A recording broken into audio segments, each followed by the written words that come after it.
Hop. Hey, saan ka pupunta? Papasok po sa work, sir. Patingin niya ako ng ID. Ay, ito po. Ikaw ba to? Opo, ako po yun, sir. Saan nagtatrabaho? Sa call center po. Pwede nga. Oo nga, sir. Sa call center nga. Sige nga. Ring.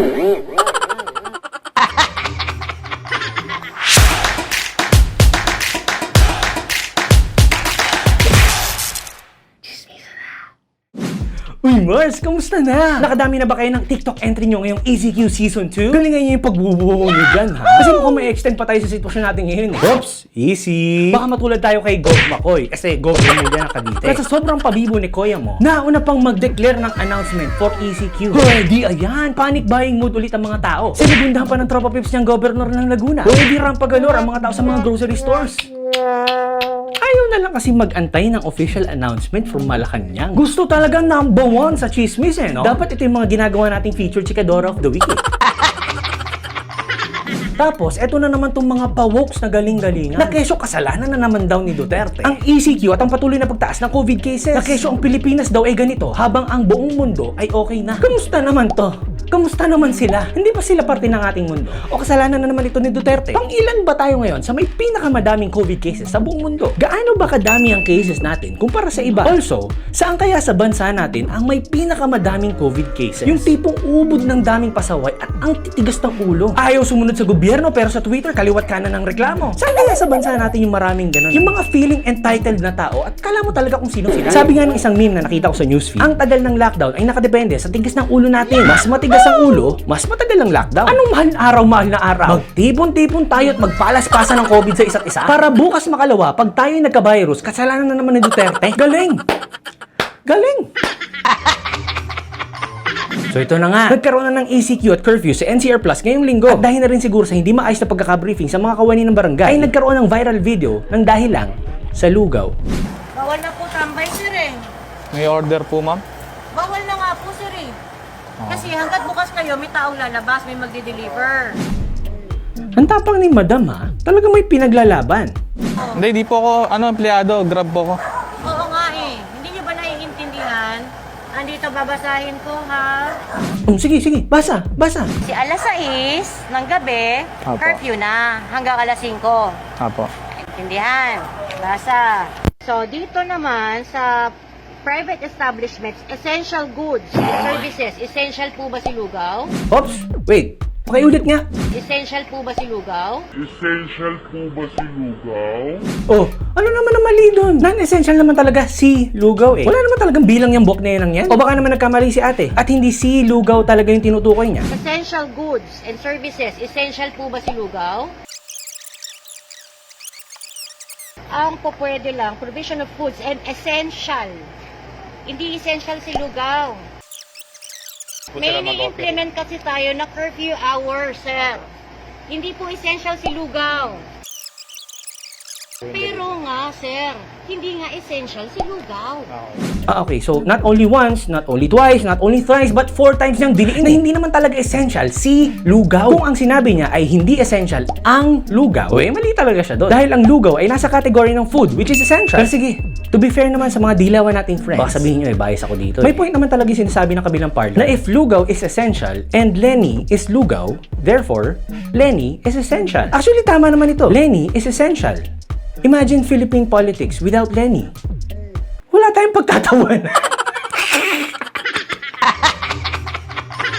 Pero alam nyo kung saan na-realize na ating tanod na she up?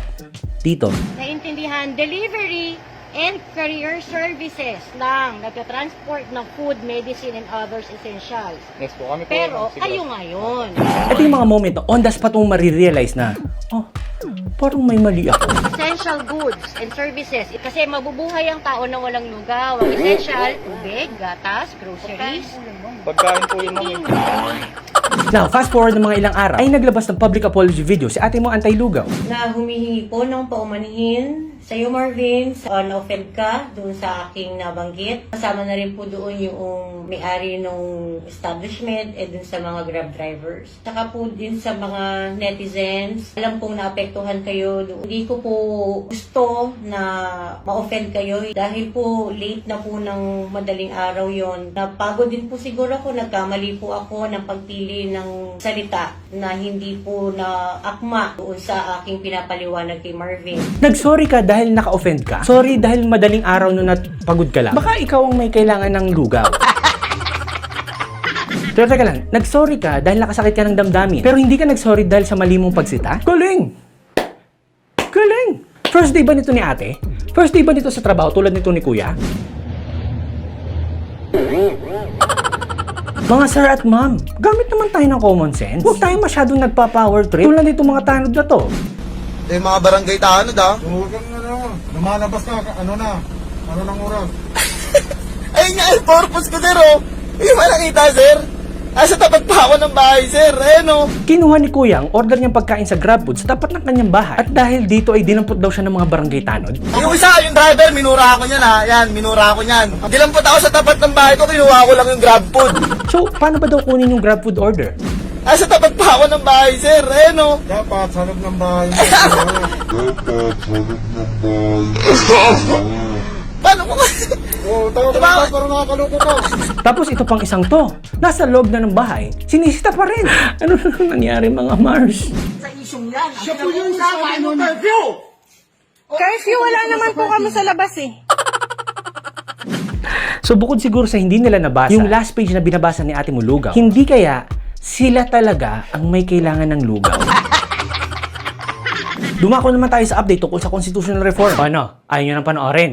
Kasi, boring. Kasi, wala kang pake. Yan tayo eh. Gigil na gigil sa pag-share ng mga showbiz chismis at mga viral content ng mga buhay ng mga buhay-buhay. Tapos ano gusto nyo pag-usapan natin dito? Yung pambabash na ginawa nyo sa simpleng birthday celebration ni PRRD na kesyo pakitang tao dahil simple kuno pero may lechong handa. Yan tayo eh. Basta makapanira na naman eh, no? Akala mo na naman kayo kung sino makapanghusga? Presidente yan ha, na nagba-birthday sa kanyang tahanan. Kasama ang ilan sa kanyang pamilya na walang magarbong celebration at nakapambahay pa. Pero hindi. Pansinin natin yung lechon. Yung lechon na binigay lang pala sa kanya at paghahati-hatian ng ilan niyang mga apo at kasama niya sa bahay. Yung lechon, akala mo naman kapag meron ito, bongga na yung handaan. Mga yan! Yan ang mga gusto niyong pinag-uusapan eh, no? Pero pagdating sa tunay na solusyon sa problema ng ating bansa, Wapakels, alam niyo bang sinabihang headed for graveyard ni Representative Mike Defensor ang kasalukuyang economic reform na tinatalakay ngayon sa Kongreso na kesyo hindi lang daw tsa-tsa ang sagot sa lahat ng problema pang ekonomiya ng ating bansa. Na kesyo wala na daw time na pag-usapan ito sa Kongreso dahil parating na ang budget deliberation at 2022 election. No, stick na lang tayo sa limus na ayuda, ganun. Kailan kaya yung best time na pag-usapan yung mga ganitong bagay? Bakit hindi nyo ito ginawa nung kayo ay nasa pwesto? Hindi nyo ba kaya mag-multitask at parehas itong aksyonan? Hindi ba natin pwedeng tigilan na ang pamumulitika? At magtrabaho na lang tayo para sa ikauunlad ng bayan? Ang pagtanggal ng 60-40 policy sa ating bulok na 1987 Constitution ay magdudulot ng pagdagsa ng mga foreign investors sa ating bansa. Meaning, more investors, more business, more jobs. Dadami ang tax revenue sa makukuha ng gobyerno mula sa business sector, employees at goods. Tataas ang pondo ng gobyerno na magagamit sa post-COVID recovery ng ating bansa. Hindi na natin kailangang umasa sa utang. Hindi na natin kailangang umasa sa ayuda kapag dumami na ang trabahong available sa ating bansa. Hindi na rin natin kailangang mag-ibang bansa papasukin ng mga foreign direct investors for a better and brighter Philippines. Think about it. Correct the Constitution. I hope you're ready kasi ready na ako para sa ating Chismis of the Week. Unang vaccine na binili gamit ang pondo ng ating bansa. Dumating na. Ano, mga mainstream media? Hindi nyo to i-hype sa balita? Nga? Hontivirus, bumoto ng no para sa contract nandito? Hindi mo na nga dapat ginawa. Proud na proud ka pa talaga eh, no? RIP talaga sa inyo sa darating na election. Family Laguna Mayor Edwin Pangilinan pumanaw dahil sa COVID-19. May condolences po para sa mga naiwang pamilya. Baguio City Mayor Benjamin Magalong nag-positive sa COVID-19. Get well soon po sir, laban lang. 12 individuals sa pag-alagala sa mga Tapulaw arestado sa Zambales. At ang pag-alaman na isa sa kanila ay positive sa COVID-19. Talaga naman. Gala now, COVID later. Tapos, kasalanan na naman ni Duterte. Galing! Galing! Ronnie Liang na biktima ng scammer. Nilimas ang karamihan ng laman ng GCash pero natira ng 8 pesos and 97 cents. Be, nahiya ka pa eh. Di mo pa kinuha lahat. Ilang pambangko ang magwe-waive ng online transfer fees hanggang December 31, 2021. Salamat po mga ma'am. Derek Ramsey at Ellen Adarna engaged na. Iba din eh, no? Isang linggong pag-ibig lang, te. Pero congratulations sa inyo. Poy, tama na, Poy, tama na. Amats ni Shantydope na feature sa episode 3 ng Marvel's The Falcon and the Winter Soldier. Lakas ng amats ko, lakas ng amats ko. Sabi na, lakas ng amats ko, lakas ng amats ko. At yan ang chismis of the week. At bago tayo magtapos sa ating pagchismisan, ay shoutout muna sa ating feature chikadora of the week na si William De La Serna ng Muntinlupa. What's up sa'yo, bro? Baka meron dyan mga motor enthusiast at mahilig sa mga motovlogs. Ay mag-subscribe na kayo sa WDC channel. At kita-kit sa mga chill ride, pero endurance ride talaga, mga paps, no? Scam! Pag pwede na ulit. Also, congratulations sa mga nanalo ng Taong Bundok t-shirt noong tayo ay nagchismisan live last week na sila G. Acordo ng Valenzuela City na nakasagot sa pangalan ng ating segment na Chismisan. Fellow Noytuber Arnie Ramos Zablan ng Quezon City na nakasagot sa meaning ng acronym ng Correct sa Correct Movement na Constitutional Reform and Rectification for Economic Competitiveness and Transformation. Ricky Castillo de la Cruz ng Pangasinan na nakasagot kung sino may birthday ng mataas na opisyal nung araw na yon, which is si PRRD. At si Hygel Marcasio ng Bulacan na nakasagot kung ilan ang followers natin sa TikTok na nung araw na yon ay nasa 111,500 followers. Congratulations po sa inyo mga chismosa! At kung kayo naman ay may sizzling chismis na gusto niyo i-share, post niyo sa ating public chismisan group sa Facebook mga moms. Antayin ko yung mga nagbabagang chismis niyo mga Jai ha. All links and sources ng mga napag-usapan natin ngayon ay nasa description box ng video na ito mga beshi. O paano, hanggang dito na lang muna mga Mars. Ito po si Aris Ole, ang inyong online chismis moderator. Kita-kits sa susunod nating chismisan.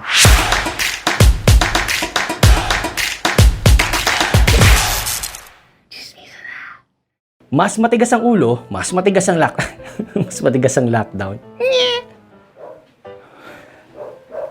Aso na naman, mapa umaga, mapa gabi. Si Aso talaga. Ayaw pakabog. Inang tricycle to. Aso, tricycle, lahat na jeep. Ng Marvel's The Falcon and the Winter Soldier. Ay, Diyos ko. Natapos din. Grabe. Muntik pa akong tamarin. Mga moms. Mga moms, muntik pa akong tamarin na naman mag-edit. Hindi naman nag-clash ang schedule ko sa mga project. Pero, nakakita ko ng website na maraming movies at TV series.